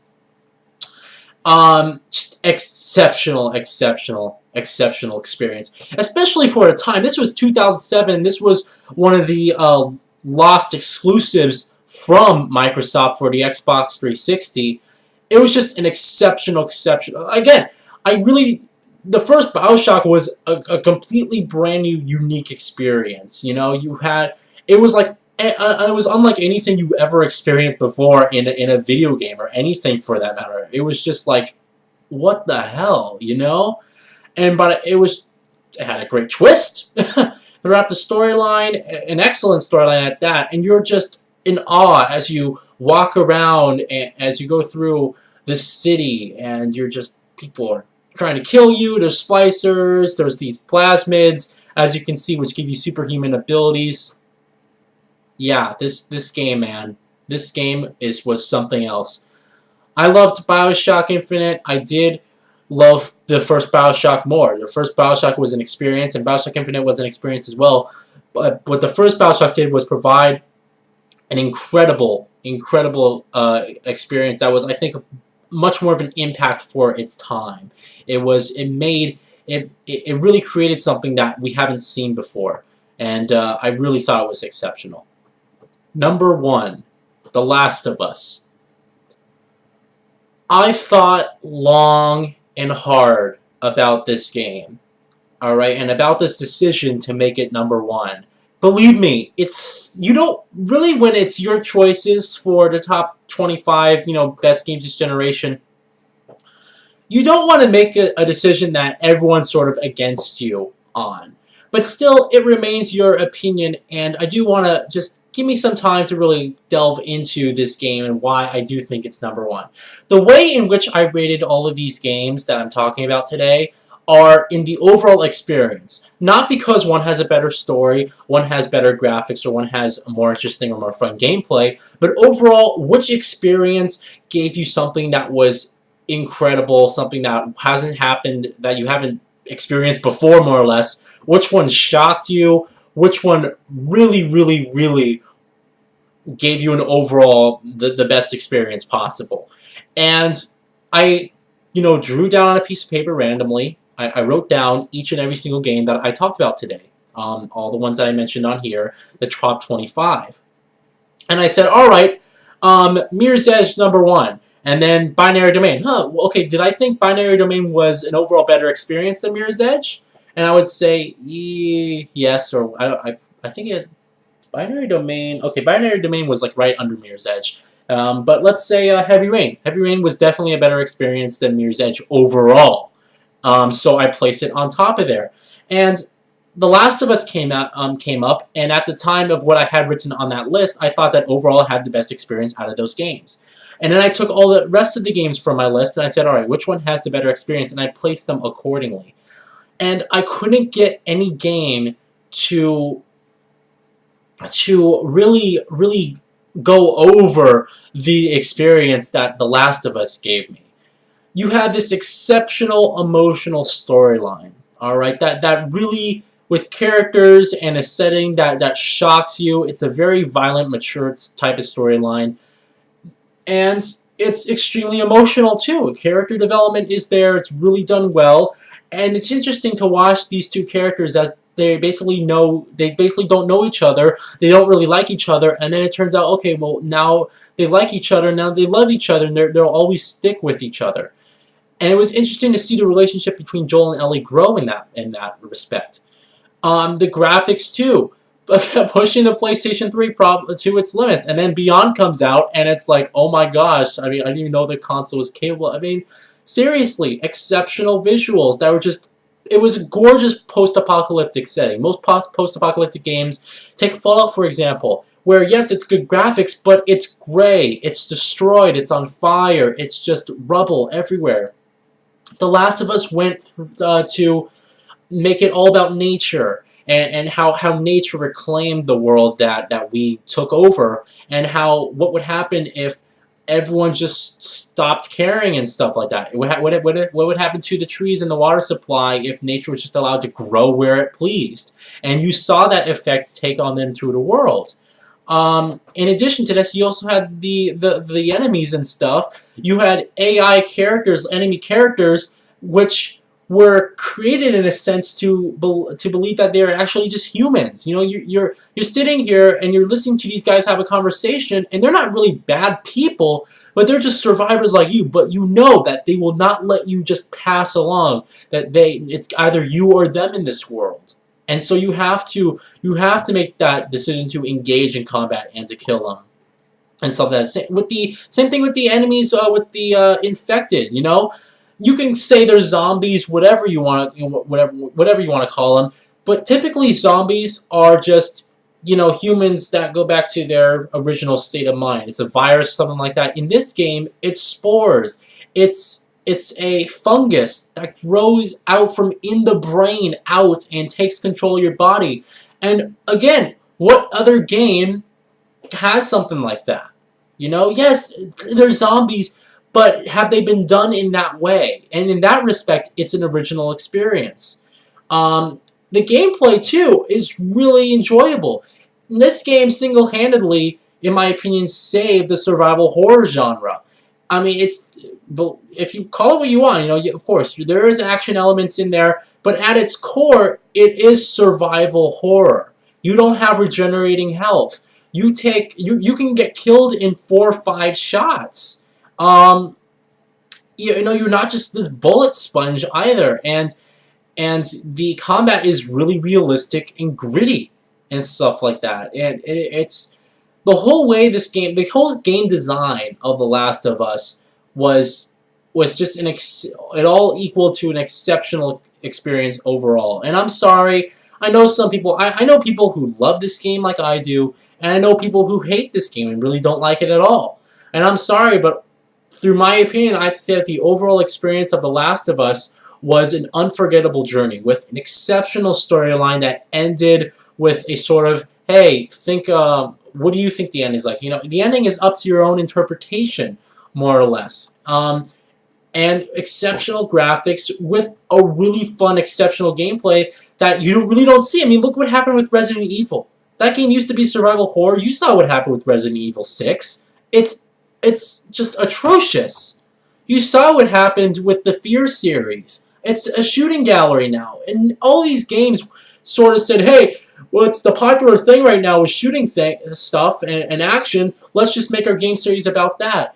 But no other person, every other developer is afraid to do survival horror now because it's not the popular thing, because it doesn't meet sales demands or whatever. And The Last of Us took a chance. And this game actually did sell well. And I hope that in the long run, it proved to developers that, hey, you can create something unique today, and something, or more or less, you can create a game within the genre that isn't the most popular and still have it be a successful game.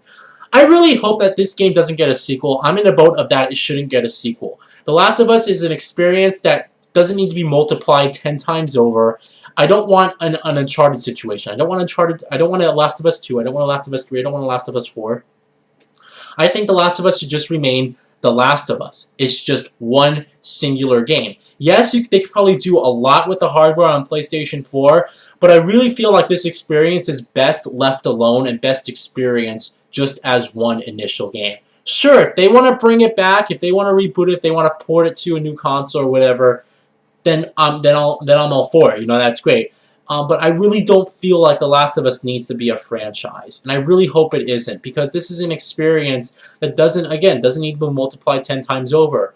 And I'm like I've mentioned in the game collection video, people are like kids. They just want cookies and cookies and cookies. But from a responsible and understandable standpoint, I don't think that The Last of Us needs to have a sequel, because it already does an exceptional job at doing what it did. It already told the story with a good ending, and it was just an all-around exceptional experience, and I really don't want anything hindering that. And I really feel like a sequel, although it would probably be a good game, because, you know, Naughty Dog, they're great developers, they know how to make great games, I really don't feel like this is an experience that needs to have multiple experiences, if that makes sense. But The Last of Us is, yes, my #1 game of this generation. I know it's surprising to me, because I didn't know if I was gonna have this game be #1, but overall, this is the game that I rate higher than anything else. It was definitely the best experience as far as this generation. It was something completely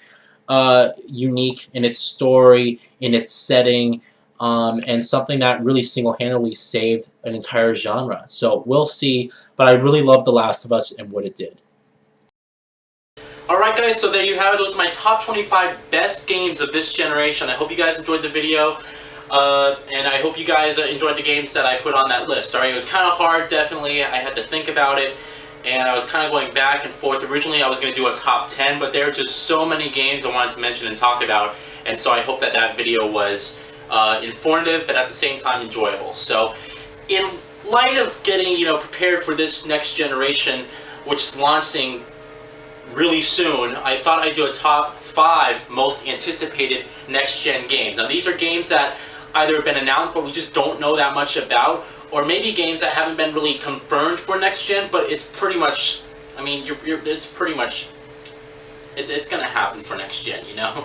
So anyway, these are my top 5 most anticipated games of next generation, alright? And these don't have release dates either, alright? So there's a couple that don't have release dates, but these are my top 5 most anticipated next-gen games for the entirety of next-gen. So far, that's actually been announced and confirmed to be in development. Number 5, Watch Dogs.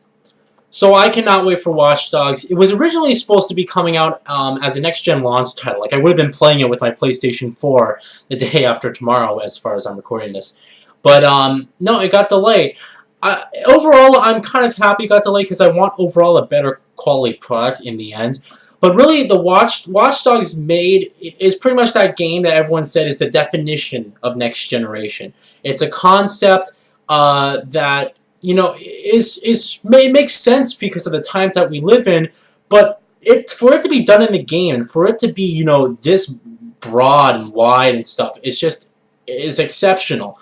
It's an open world game. I can't wait for it. It's gonna be released sometime in April, I believe, and I do already have the collector's edition paid off in full already for the PlayStation 4. But this game looks really phenomenal. It really does. It looks like it has a really highly detailed open world. Excellent ways in which you can complete the missions. You can complete the missions in a variety of ways, it looks like. So it looks really, really, really, really, really fun. And I cannot wait for it come next year. I think it's going to be a great game. And overall, I have to say that I'm happy about the, you know, how could you not really be happy about the delay? Because overall, you want a better quality product, and that is exactly what we're going to get with the Watch Dogs delay. It's already been confirmed to be 1080p, 30 frames per second on PS4 at least. So I think it's going to be pretty cool, and I cannot wait for it. And I'll be definitely playing it on release day. Really eager to try and to find out how good the game is. All right, so I almost said The Last of Us. Watch Dogs is my number 5 most anticipated game for next gen. Peggy 18.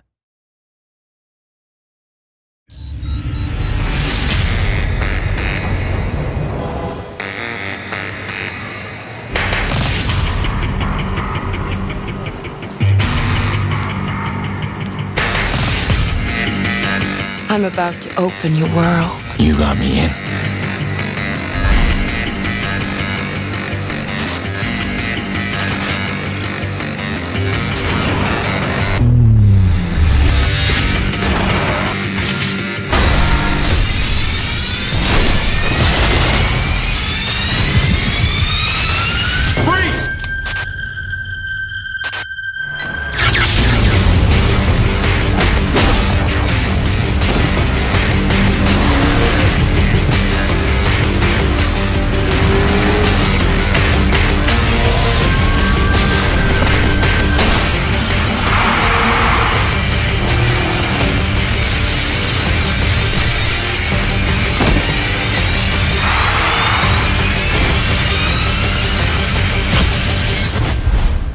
In this city, no one can hide from me.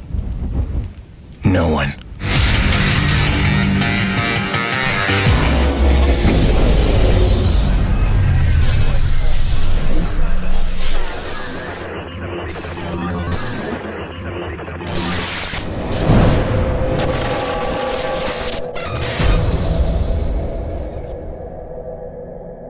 Number 4, Deus Ex Universe. So yeah, there has actually been confirmed, this is actually recently, it was confirmed that Eidos Montreal is making another Deus Ex game, and this one's called Deus Ex Universe. It's supposed to be an ongoing type of thing. It's what it really is, as far as I can say, because it's interesting what they're trying to do. They want this story and this whole thing to expand throughout the like different ways of media, so books, comic books, and on your phone and stuff like that. So yeah, this is a quote from Eidos Montreal. They said, Deus Ex Universe is an ongoing, expanding, and connected game world built across a generation of core games. So basically, this generation, we're going to get a bunch of Deus Exes, which, you know, are like a story in itself, which is going to be really interesting, because only last gen there was only one Deus Ex, and that was sort of a reboot for the series. So this includes a next generation sequel to Deus Ex Human Revolution. Deus Ex Human Revolution, this is from the website.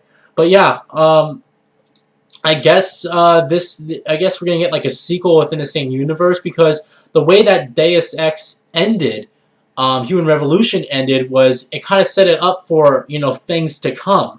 So with Deus Ex Universe, I think they could really expand on, of course, the graphics, and hopefully getting character models that are really good detail. I mean, this is next gen. I think it's going to be played really well, but bigger, more diverse game worlds and stuff. Have us have more ways to complete missions and stuff like that. And maybe a multiplayer segment might even be put in there. Maybe it's like like they said, a connected world built across a generation of games. Maybe there's some sort of multiplayer element they're hinting in there. Who knows? But I am really excited for Deus Ex Human Revolution. All we've seen so far is this art, right there, right now that you're looking at. So we haven't really got any details on the game, but I really cannot wait for it. I think it's going to be great, and I loved Deus Ex Human Revolution. Number 3, Cyberpunk 2077. So CD Projekt Red is making a game devoted to, I guess, this really popular pen and paper RPG way back in the day, called Cyberpunk 20, I believe it was 2013 or 2014. Cyberpunk 2014. It might have been 2017. I know that there was a Cyberpunk 2020, which a lot of people were really interested in, but this is the first video game that Cyberpunk has ever had.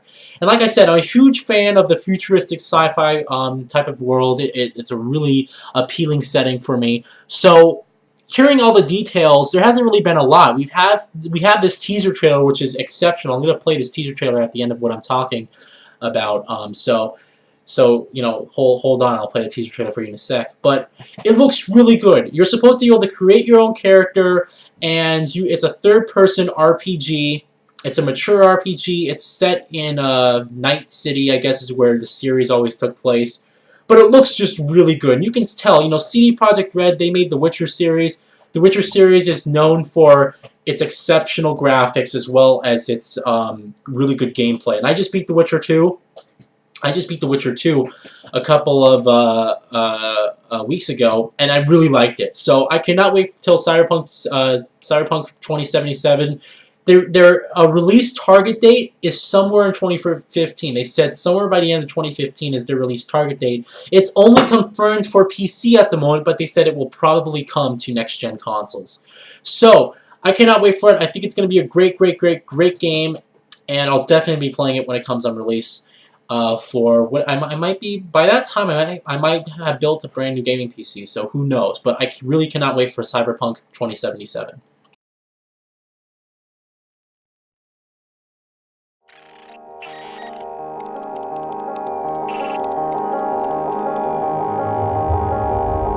Come touch me like I'm an ordinary man. Have a look in my eyes. Underneath my skin there is a violence. It's got a gun in its hands. Ready to make sense of anyone, anything, anyone, anything, anyone, anything, anyone, anything, anyone, anything. Black holes living in the side of your face. Razor wire spinning around your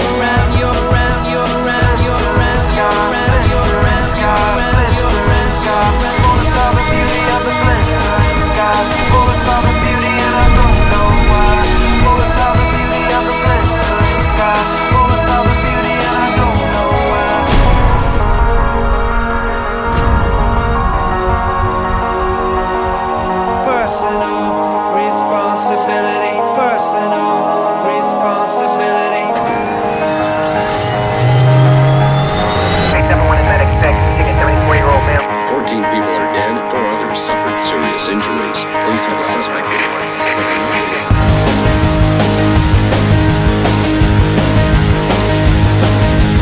Personal responsibility, personal responsibility, personal responsibility, personal responsibility.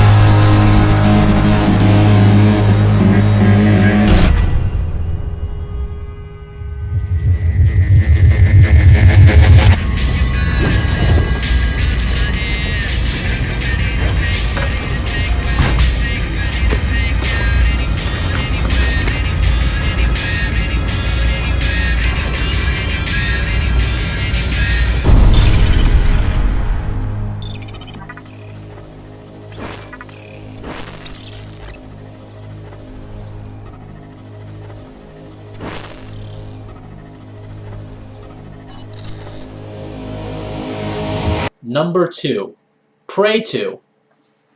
So I couldn't wait for this game to come out. This game was originally scheduled for release in 2012 and then got delayed and delayed and delayed until basically people thought the game was canceled. The good news is, and the reason why I'm putting this on here is if you look at Prey 2, the Wikipedia page for it, it gives you some good information on the development cycle. So it says on March 23rd, 2012, Dutch gaming website PS Focus reported a rumor that Prey 2 has been canceled by ZeniMax. Now, Human Head is the developer of the first Prey. I believe Take-Two Interactive owned the original Prey, but Bethesda Software took it over. So when asked, Bethesda Softworks reported that no comment regarding the rumor on their Twitter. On April 19, 2012, Bethesda stated Prey 2 will not be canceled, but instead, it will not make its scheduled 2012 release. This was because, quote, the game's development has not progressed satisfactorily this past year, and the game does not currently meet our quality standards. And but that's being Bethesda's quality standards. August 20th, 2012. The game was removed from the products page on Bethesda's website. A spokesperson from Bethesda informed Eurogamer that until they're ready to talk about the game more, the focus on the site is on their upcoming titles. In early 2013, this year, many shopping sites such as Target Corporation, Walmart, and Amazon.com released pre-order copies of Prey 2 with a release date being December 31st, 2013. This has, however, not been confirmed by Bethesda Softworks or Human Head Studios. In May 2013, Kotaku reported rumors that development has moved to Arcane Studios and that Arcane Studios made Dishonored, and that the development has been rebooted, scrapping all of Human Head Studios' work and with a target release of 2016. It has also been reported that Obsidian Entertainment worked on a game worked on the game at one point for at least a few months. August 2013, Bethesda Software's Pete Hines denied rumors that Arcane Studios was working on the game. On August 15th, 2013, this is the latest that we've heard of the development of this game. It was reported that leaked emails confirmed the game was in fact in development. So, leaked emails confirmed the game was in development. That's all we know so far. What I really liked about Prey 2 was it took the gameplay free running style of something like Mirror's Edge and it mixed it within the futuristic alien type of world like Mass Effect. It was like a Blade Runner meets whatever. It just looked awesome. And you can see from the gameplay here, it looked really good. You play as a completely new character, but there are some existing characters that you'll meet from the first game. And I really enjoyed the first Prey. I went back and I played the first Prey because I was so excited to play Prey 2. It's just unfortunate that this game has gone through such hell in development because, you're looking at the gameplay now, it really looks exceptional. And it looks like it can have something new and really innovative. I do think that it being ported to next-gen systems is the best thing for the game, though. I think that next-gen will definitely help with the visual fidelity. Maybe they can make the graphics much better. Maybe they can make the world much bigger and just add more stuff on top of that. So I really feel like the graphical upgrade will really help this game when it does get released on next-gen consoles, whenever that is. But I really cannot wait for this game. I don't expect to hear anything about the game until 2015. I really don't. I would be surprised to hear about the game in 2014, but I'm sitting here and I've got my fingers crossed. I cannot wait for this game to release. It looks exceptional. But Prey 2 is my number 2 most anticipated next-gen game.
You wired me awake and hit me with a hand of broken nails.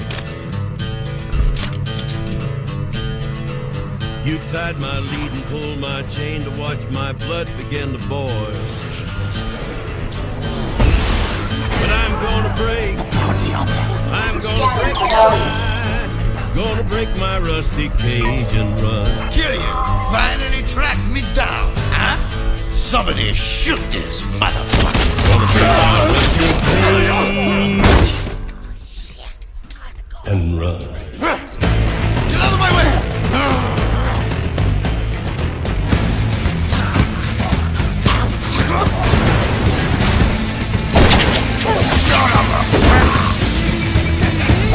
Target has teleport capability.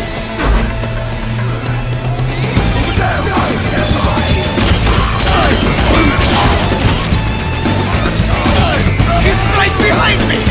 Kill this son of a bitch!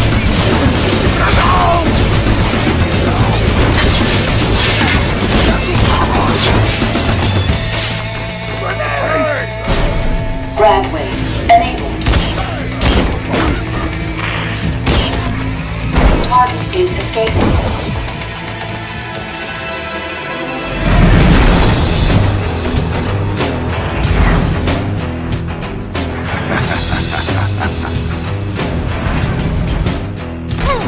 When the forest burns along the road.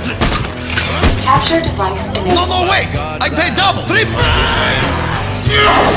They're using you! Looking for their bones. And it's raining ice picks on your steel shore. Homing rockets enabled. I'm gonna break my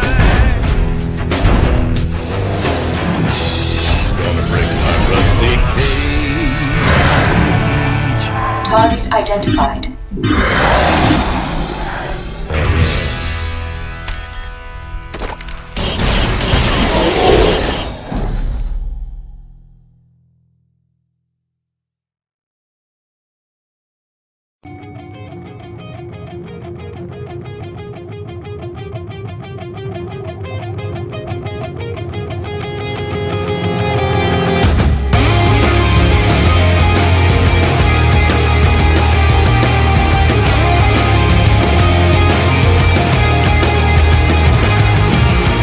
Number 1, Mirror's Edge. Okay, everyone knew that I was gonna put this number. Come on, really? Don't act surprised. Yeah, Mirror's Edge. After years of asking for a sequel, and after years of just wanting it to be expanded upon, it was finally this E3, or this past E3. It was finally announced that Mirror's Edge 2 is in fact in development. They announced it with a teaser trailer.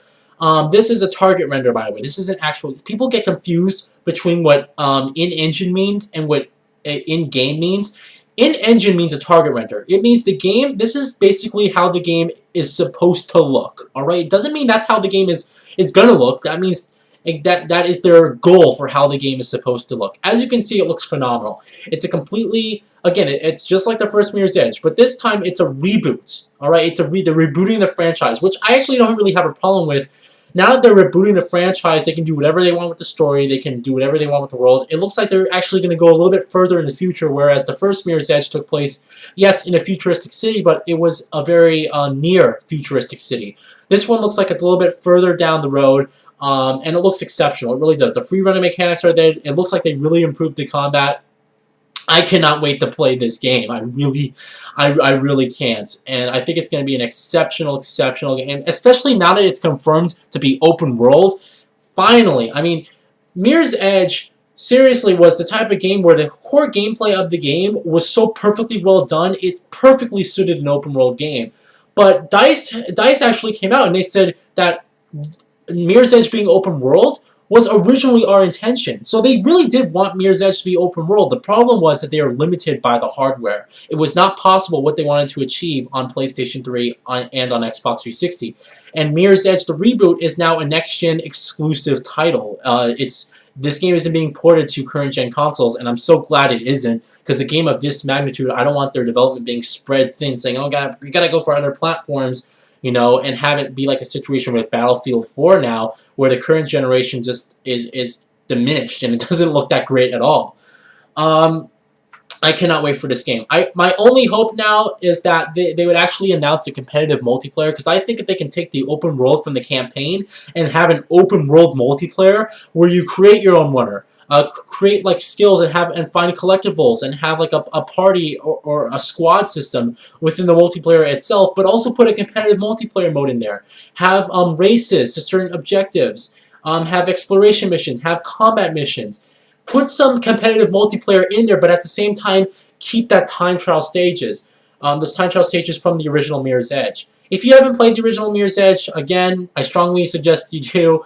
I can't recommend it enough, but Mirror's Edge, the reboot for next gen, is my most anticipated title. I cannot wait for this game, and I will be literally crying once I get my hands on it because of how happy I am that I'm gonna finally have like my dream game. Like if I could have any game in the world right now, any game that has been announced, it would be this game. It really would. So I cannot wait for Mirror's Edge, the reboot, and I cannot wait for them to see what they do with the open world. I can't wait to see actual in-game footage of how it's going to look on next-gen systems, and I may even build a brand new PC in light of this game coming out. I think this game is going to release in 2015. If they release it in 2014, I'm going to start worrying. Alright, if they say, oh yeah, it's coming out holiday 2014, I'm going to start worrying. Because this game needs to release at least in 2015, at least. I don't think it being next year is really seeable, and if it was next year, I don't think that they would have said in the trailer, oh, it's coming when it's ready, or whatever they said in the trailer. If it was coming for 2014, they would have said 2014, but Mirror's Edge 2, or Mirror's Edge 3, I can't call it Mirror's Edge 2 because it really isn't Mirror's Edge 2, but Mirror's Edge for next gen, I cannot wait for it, alright? I am so glad that this game is finally being made. I'm so glad. You have no idea.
Alright, so those are my top 5 most anticipated games for next generation. I hope you guys really enjoyed this video. I hope it was informative. I hope you guys check out some of the games that I've mentioned in the top 25 best games this generation, because those are really great games with some really good storylines, some great graphics, and some really fun gameplay mixed in with that. So I really hope you guys check them out. I really hope that you guys are excited for the next gen as well. Let me know what your top 5, top 3, or maybe your most anticipated overall game is for the next generation. It's going to be pretty exciting now that we're really going to finally be able to have new hardware in our hands, new types of games and experiences. It's going to be great. So I hope you guys enjoyed the video. I'll see you guys later for the PlayStation 4 launch and the Xbox One launch. Have a great day. Bye.